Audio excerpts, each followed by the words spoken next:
শামসু, এই তুমি ছাড়া আর কারো প্রতি আমি ভরসা পাই না। পন্ডিত আর বল্টু দুটা তো আকামের, একটারে দিয়ে কোনো কাম হয় না। নতুন বছর চালু হবার আগে আমাদের টার্গেট পূরণ করা লাগবে। আবার কোন টার্গেট নিয়ে আসছে হাতে? আগে সবগুলো তো মারি গেছি, ওই দুইটারে দিয়ে কোনো কাজ হইবে না স্যার। স্যার সেই জন্য আমি নতুন একটা আইডিয়া নিয়ে আসছি আজকে।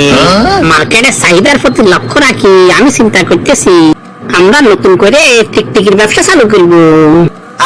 একবার যদি আমরা মার্কেটে এটা চালু করে দিতে পারি তাহলে আর কোনো টেনশন নাই, আমগো আরামসে আমগো ব্যবসা চলবে।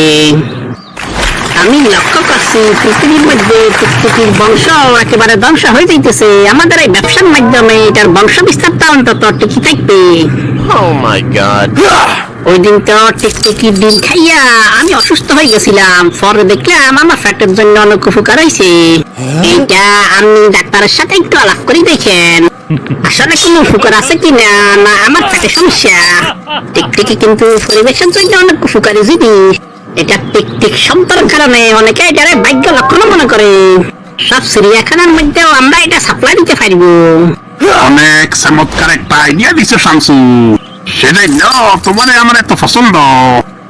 আমি আজকে এটা ইন্টারনেটে চেক করে দেখবো বিদেশি কোনো কোম্পানি এগুলি কিনতে আগ্রহী কিনা।